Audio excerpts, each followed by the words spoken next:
दोस्तों, एक कहावत कही जाती है, जैसी करनी वैसा फल, आज नहीं तो निश्चित कल। और ये बात त्रिकाल सत्य है। तो नमस्कार दोस्तों, मैं हूं यदल यादव। आप देख रहे हैं मेरा यूट्यूब चैनल सच का सफ़र। आज जो कहानी मैं आपके सामने लेकर के चल रहा हूं, वो एक अलग तरह की कहानी है और जिसका शीर्षक है कर्मों का फल। अर्थात इस दुनिया में आकर के हम लोग जैसा कर्म करेंगे उसका फल हमें हर हालत में मिलना ही मिलना है। अगर हमने अच्छा काम किया है, अच्छे कर्म किए हैं, तो उसका अच्छा फल मिलना है।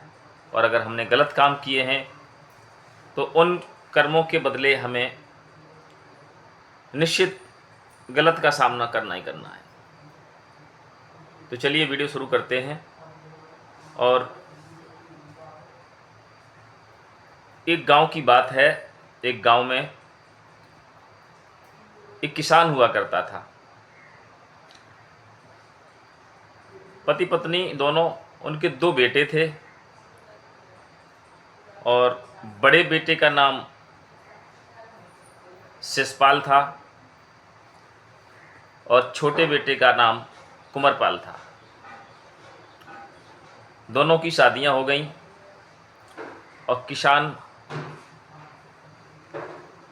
इस दुनिया से, किसान और किसान की पत्नी दोनों चले गए। दोस्तों, जो बड़ा बेटा था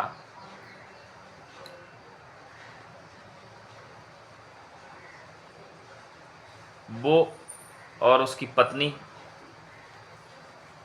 छोटे वाले से कुछ ईर्ष्या रखने लगे। और हुआ यूं कि छोटे बेटे को, अर्थात छोटे भाई को, कोई बीमारी हो गई। और उस बीमारी का जब इलाज शुरू हुआ तो थोड़ा समय लग रहा था और समय के साथ साथ पैसा भी इन्वेस्ट हो रहा था। तो जब कुंवरपाल की तबीयत ज़्यादा बिगड़ रही थी, उसी समय बड़ा भाई जो यशपाल था उसके दिमाग में एक चीज़ आई और अपनी पत्नी से मशवरा करके बोला कि क्यों ना मैं किसी वैद्य से मिल करके अपने छोटे भाई को जहर दे करके मार दूं। इससे दो फ़ायदा होंगे।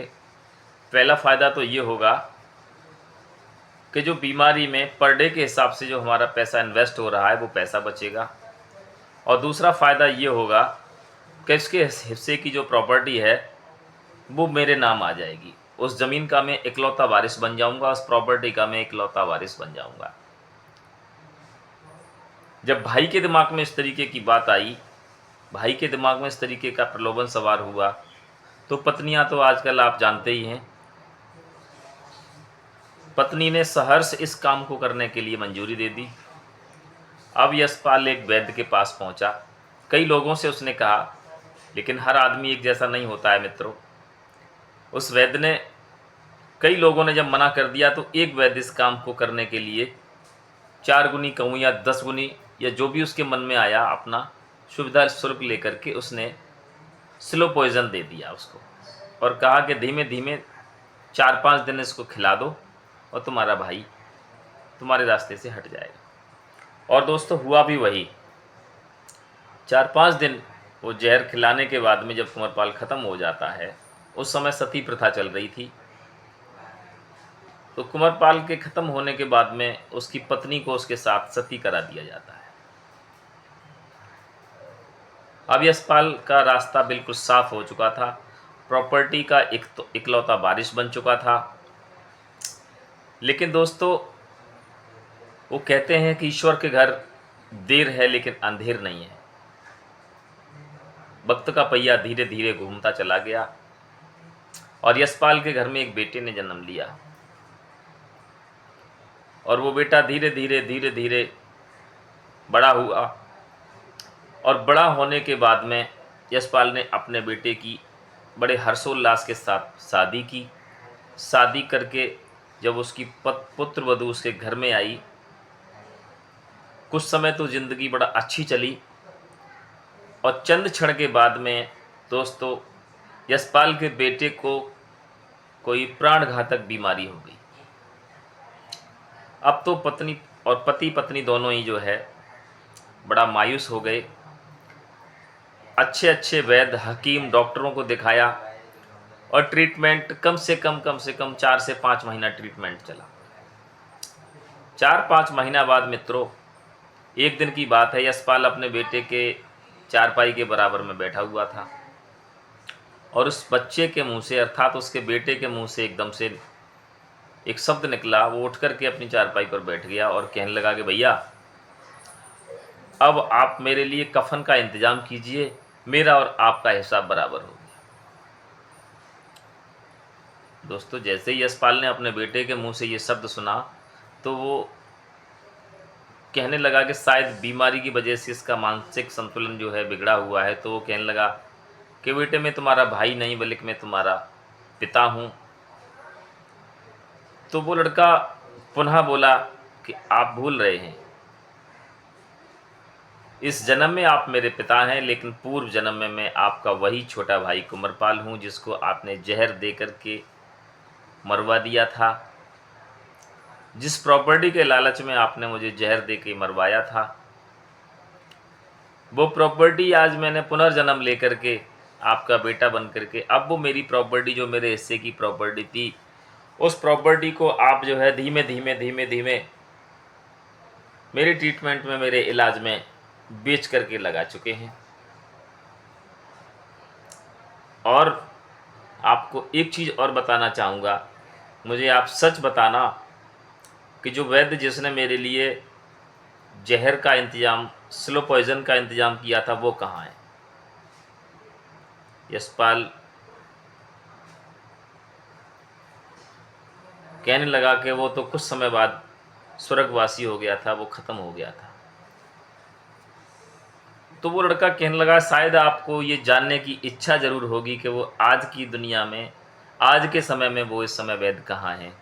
तो वो वैद्य कोई दूसरा नहीं, वो मेरी पत्नी के रूप में है, जो मेरी आज जिससे तुम शादी करके लाए हो। इस वैद्य की ही आत्मा मेरी पत्नी में, अर्थात उस वैद्य का पुनर्जन्म मेरी पत्नी के रूप में है। और आपने जैसा किया उसकी सज़ा तो आपको परमपिता परमेश्वर दे रहे हैं, और उस वैद्य ने जैसा किया था, अब मैं ख़त्म होने जा रहा हूँ। 1-2 दिन में मेरी सांसें छूटने वाली हैं।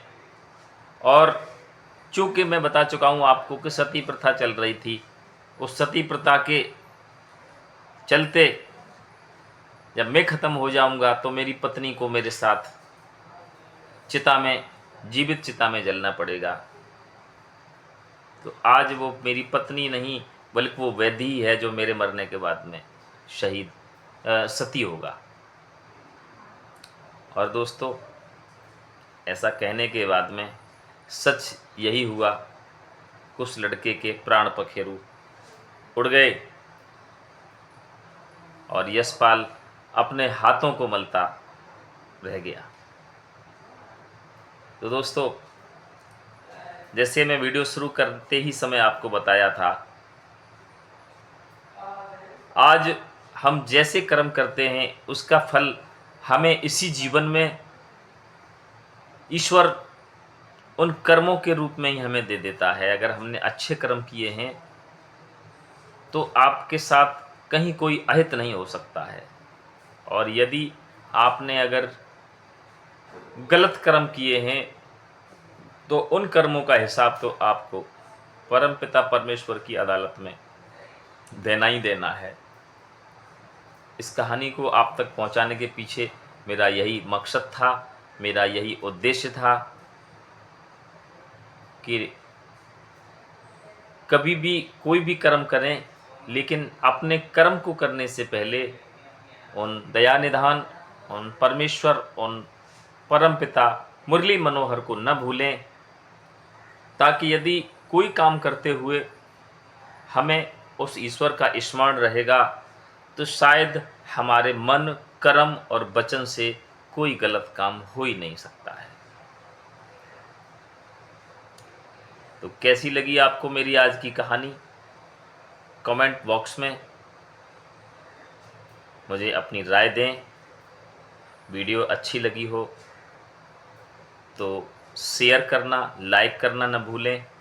और हाँ, एक मेरा आप सभी से विनम्र अनुरोध है, विनम्र निवेदन है कि मेरे YouTube चैनल सच का सफ़र को सब्सक्राइब अवश्य करें, ताकि मेरी हौसला अफजाई हो और आप लोगों के बीच में एक से एक शिक्षाप्रद, मनमोहक, अच्छी अच्छी कहानियाँ आप लोगों तक पहुंचाता रहूं। पुनः मिलता हूं एक नई वीडियो के साथ। तब तक मेरी आप सभी को जय श्री कृष्णा, जय श्री राधे।